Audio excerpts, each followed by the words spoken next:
Hello, welcome back. There was quite a bit of more of a hiatus than I intended. Things happened, crazy stuff, crazy past few weeks. Fell down some stairs, got better. Anyway, day 9. I'm really tired today, dude. I need more Topo Chico in my life, clearly. So, if y'all remember from day 8.5, which was a bit of a different kind of day, but I talked about this game that I'm working on right now, and how I wanted to make sure there was something actually like in the game interesting for me personally. I really enjoy telling stories, and I like giving players an experience. And with this game that I was making, that I was setting up, those aspects weren't in it at all. It was just, I was seeing it as a stepping stone to get to the game that I actually wanted to make, which is not good. Not a great motivation for me to keep going. However, I've been working for the past few weeks, work injury and random nonsense going on in my life aside, to make sure there's actually an interesting story, or at least interesting enough story in this game that will not only make a nice story, have people have an emotional connection with what's going on, but also help guide the actual process of making the entire game in the first place. Because it's hard to piece together the levels and where the story is going, and also piece together the puzzles when I don't understand where my north is on my compass. My compass is just spinning around, I don't know where to go. And so having like this one aspect that for me makes the game more interesting, makes the game worth making, makes it easier for me to take a look at my compass and figure out where I need to go, and figure out how to get around different obstacles that we're going to be running into along the way. So with all that being said, I want to, with this video on day 9, kind of take you all the things that I've been working on over the past few weeks, and kind of also show you the future, where we're going, the new plans I have in place now that I actually have a basis of an actual game and a plan. Can you imagine? That's crazy. I'm gonna give you a quick Spark Notes version of the story of the game, which is gonna affect a lot of the different things going on in the game, like with the levels and the puzzles and things like that. Then I want to go through a general breakdown of the different levels that I'm gonna have in the game going forward, the things that we actually are gonna be working on. And then from there, I want to get to the to-do list and kind of like what future videos are going to look like now that we actually have an idea. Because like I said, this entire day 8.5 was all about making a plan and making sure we had a plan. And now we have most of a plan. I admit there's a few things here and there that need to be sorted out still, but the bones are there, and that's what matters. So without further ado, I'm gonna do that, but cooler. So without further ado, let's get into it. I didn't point it out. So without further ado, let's get into it. That was good. Nailed it. First try. Anyway, let's start. Another little shippy. Little shippy. So the game's story, for any writers, any storytellers out there, if you're trying to put together a story for something, get your limitations that you have for your story down first. What are you working with? For me personally, my limitations were I need the story to be very small in scope, which means characters-wise, like 3 absolute maximum, including our player character. Too many more, we're starting to get bogged down. And then also, from that, I wanted the story to be like very contained, no like secret societies, no like crazy paranormal stuff going on, nothing like that. The story needs to be very nice and contained, much like a well-told joke. It needs to have a setup and a punchline, and it needs to, basically like do what it needs to do and gets out of the way. Yeah, we're like an Aesop tale, something like that. So the structure, the story itself needs to be simple, 3 characters max, because keep in mind, this is going to be a small game. This needs to be a very small game because I don't want to be bogged down on this. This is going to take long enough. I don't want to be bogged down on this for like a year and a half before we actually get to the game that I want to make. I want something I can get my teeth into and give me a good challenge and give me a lot of tools and techniques and stuff that'll be very helpful with the game that we're going to be making later. Those are my limitations. And from there, with your limitations in mind, start just spitballing a bunch of ideas about like where things could go, anything that could possibly fit. In this case, I had a setting loosely in mind, and I had that story hook with the player character gets a letter from his brother saying to meet him on the outskirts of town, but the player character says his brother has been dead for years, or for a long time. So what's going on? So I wanted to keep that story hook, as simple as it is. It's not like anything groundbreaking, but you know, it's good enough to be like somewhat interesting. So I wanted to keep that story hook in some kind of way, and I wanted to keep our setting the setting I had in mind as, you know, an old west town of some kind. So working with all that kind of stuff, I was spitballing a lot of different ideas, throwing a lot of stuff at the wall, literally just making bullet points. Anything is a good idea in spitballing, just brainstorming phase. Do not be picky. If it comes in as an idea, even if it sounds really stupid or it sounds like just basically a joke in your head, write it down, because it could actually be very useful. So I went through a big ol' spitballing phase, and over time I think I landed on something that, like I said, nothing crazy, but I think it's pretty good. And one last thing, add a little cherry on top, I think the thing that made this go a lot easier for me and like start getting a lot more ideas a lot more quickly, when I had the idea to link the story of this game into the later game that I wish to make, which I haven't said a lot about, but basically takes place in Colorado, early 1900s, in a coal mine. So now with all that preamble out of the way, what's the game's story? Hello, I'm editing. I'm not turning on the big light, you know, maybe I will. Sorry, it's 6 in the morning. I have to leave for work in 20 minutes, but before I do that, I'm going to re-explain the entire story because it was a rambling mess earlier, and I'm trying to edit it, and it's getting annoying, so Okay, historical basis real fast. In 1914 in Colorado, there was a little town called Ludlow. It was kind of like a tent colony of sorts for a bunch of mine workers and their families.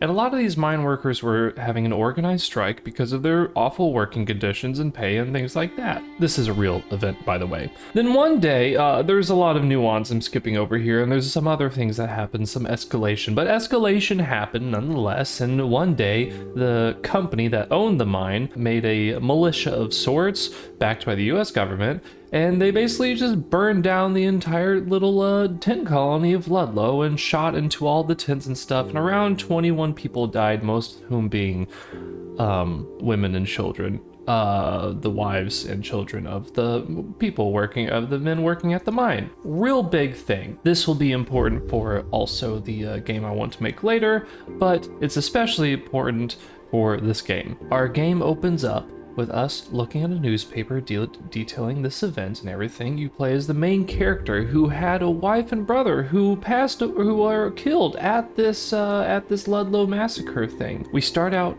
in his little home so it has like a one-room home. Yeah, you can see a few things that governs here and there, but we do also see that he's a very accomplished artist. Well, accomplished in the sense that he's very good at his craft. It's not like he's selling all his paintings and drawings and things like that.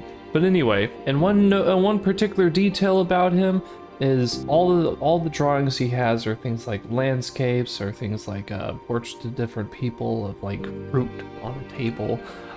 Basically things you can see, because one thing about our protagonist is that he has what is now today called aphantasia, where he has no visual world in his mind. So if you can picture an apple, holding an apple and like rotate it in your head and just imagine that, people with aphantasia cannot do that. Our protagonist here cannot do that. He's very good at drawing, but he can't visualize things. He understands like how things are supposed to look, but he can't properly visualize them. Which brings us to, there's this a portrait of two people, this drawing that he's tried over and over and over and over and over again and constantly keeps scribbling out. And he keeps trying to make a portrait of his brother and his wife who were killed at the Ludlow massacre, but for the life of him he cannot remember their faces. Well, he knows their faces, he would know them if he saw them, but he can't visualize them, and he can't visualize them, and also he can't draw them, and it's becoming a really big burden to him emotionally and mentally, and it's a whole thing. And it's around this time that we get the letter from the deceased wife that slips in under the door. Wanted to keep this aspect of the story. So we look at the letter and it says there's a little surprise waiting on the outskirts of town. And so our protagonist decides to follow this up and see what the hell's going on, because his wife's been dead for a bit over a year now. And yeah, what's going on with that? Why is she sending me a letter when she's not here? So we go to the outskirts of town and we find the cave and everything. And at the cave, there's some clues and little things left around that are referenced in the letter, but a lot of them are worn away and weathered, as if they've been sitting out here in the elements for over a year.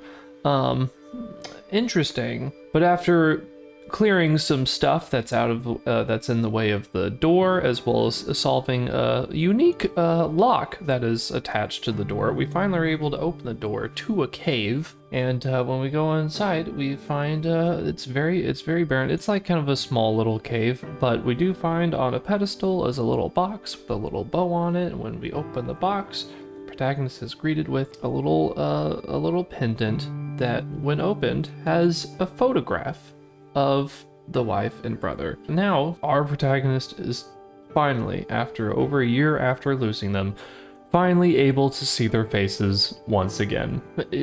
Fantastic, right? There's a couple other questions that are brought up because of this that are not going to be explicitly said, but it's said in the background and through just kind of being implied. The wife and brother had set up this entire like little gift for the protagonist, knowing his like visual memory affliction or whatever, and set up this whole little gift tapping into his love of puzzles. This part isn't great, I'll admit that, but I needed a good reason for an interesting puzzle to exist outside of the environment puzzle. That's just because things are broken down.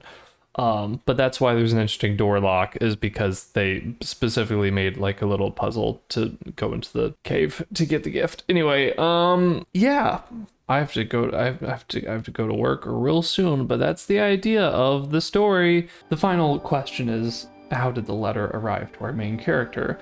To which a very particular person found the letter and decided to send it to him, which is going to be a kind of tie-in to the next game, the actual like big proper game that I wish to make, which I will get into later. Yeah, so that's what the story is gonna be. So now that we have a general outline of the story, I'm sure that was not totally cogent, but hopefully you followed along just fine. I have to go to bed in 35 minutes. But now that the story is all in place, now we're able to figure out things like, what are the levels going to be? Right off the bat, we know the 3 levels. Okay, it starts off in the guy's small little home.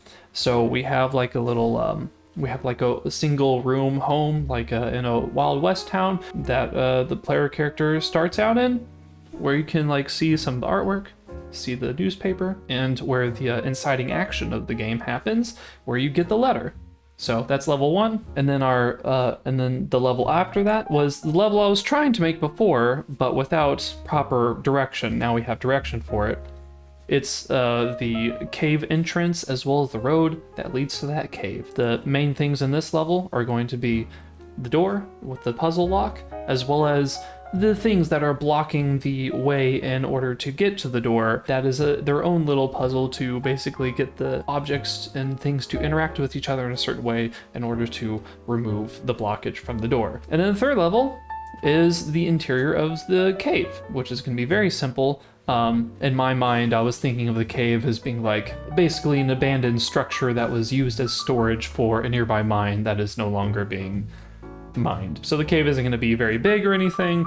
It's a very small space. So now we have our levels, and from this I've already stated before like kind of the mechanics I want to have. I want to make it the game that I eventually want to make is going to be extremely similar to the newest remake of Riven, where it's the puzzles kind of embedded into the environment, a lot of environmental puzzles and like logic-based puzzles, a lot of tinkering with machinery, things like that. In this case, you'll be tinkering with the different objects that are blocking the door, and you'll be tinkering with the door lock itself while analyzing things in the environment, as well as reading the letter that will have a few hints for you here and there on how to solve the door lock.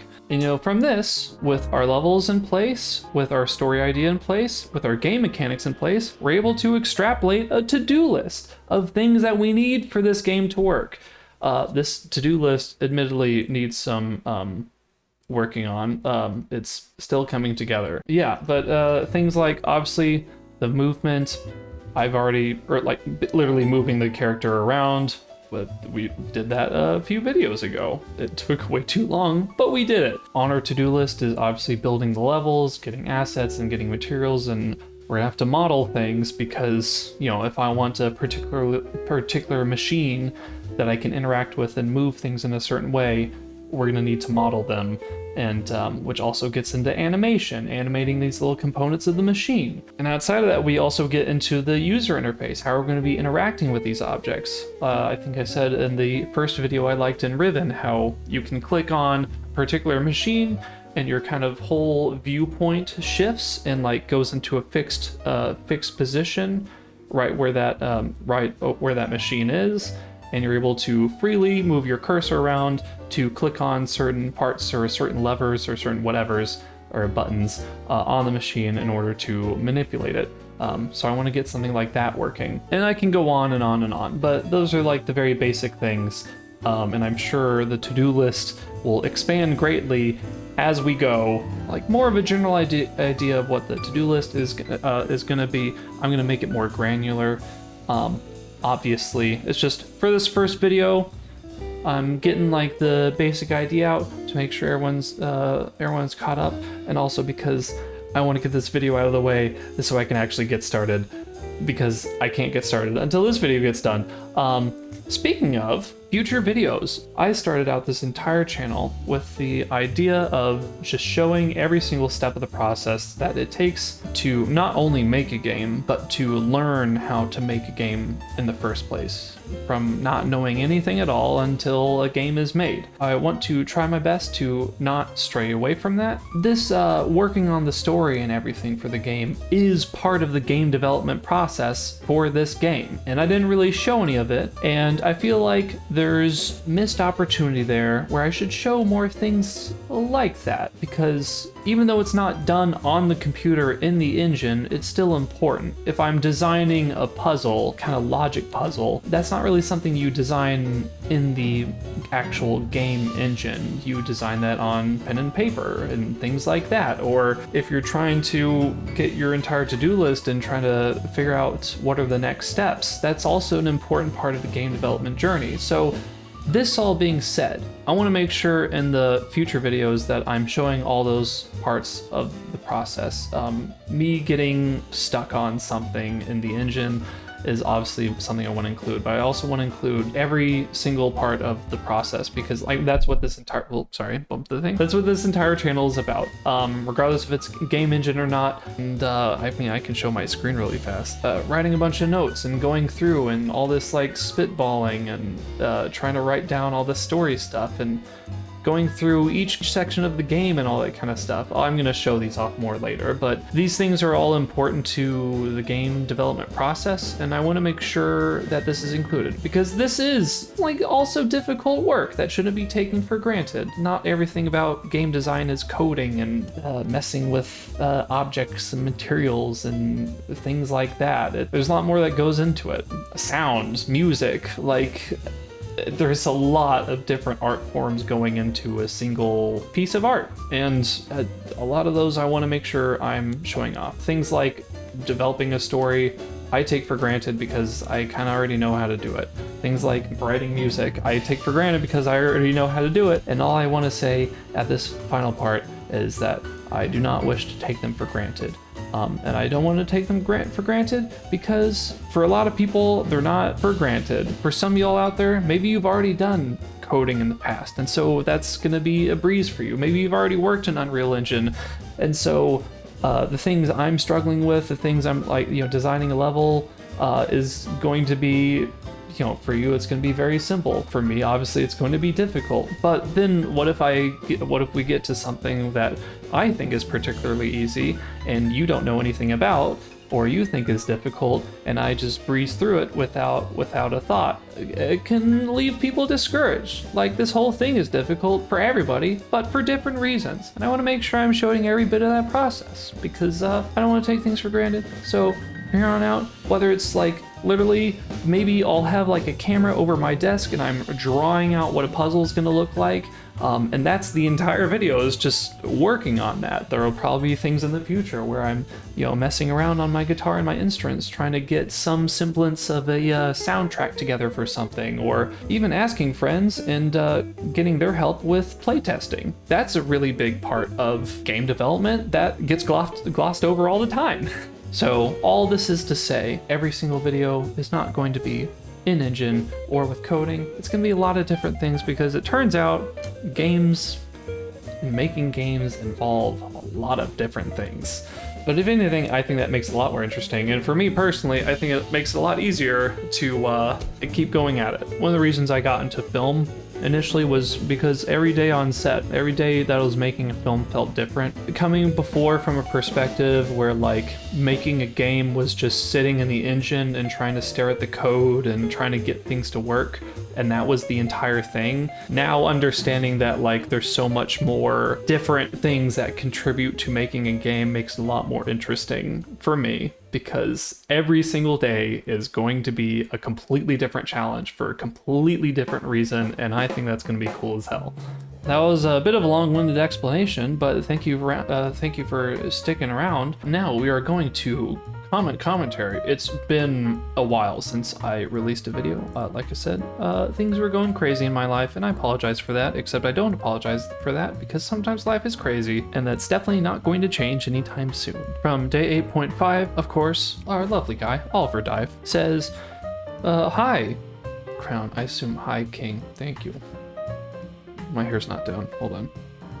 Thank you. I'm kind of amazing, or whatever. After watching the video, the whole point is when you love what you do, you find the motivation to keep going. You set your goal, follow a plan toward it, and reach it through small steps. And most importantly, make the journey fun. Sparkles. I mean, exactly what I was just saying. The whole point is to make this fun, make this interesting, and make it interesting for myself. And I think it was really difficult and it took some time, but now that I have kind of like the story set in place, or at least like, 95% there and everything, it seems a lot clearer what needs to be done, So yeah. I think that's gonna be cool. I'm excited for this. I think it's gonna be cool. And from Darbar92, good to see you back at it, my guy. Just know that you are not alone in your frustrations and feeling lost sometimes. The fact that you are aware of it is going to help you make changes to tighten up the workflow. God, that's a great point. Like, workflow, I think is a good word. Trying to figure out the workflow for something you've never worked on before is, I remember when I was first starting to learn how to edit videos and like Adobe Premiere and things like that. Getting used to the tools and getting used to how they work, and getting a few things done and exported and things like that is one thing. Making that entire process happen in an efficient manner and getting all the steps down in order of what needs to happen is a whole other beast and takes some time. So I'm interested to see how the workflow is going to look for game development, and also making these videos. I want to get these videos out faster. These videos take too long. Thank you for sticking with me this long, and I'll see y'all in day 10. And thank you very much for watching. I will catch y'all later, and I'm now seeing that day 8.5 has exactly 69 views at the moment, and that's pretty nice.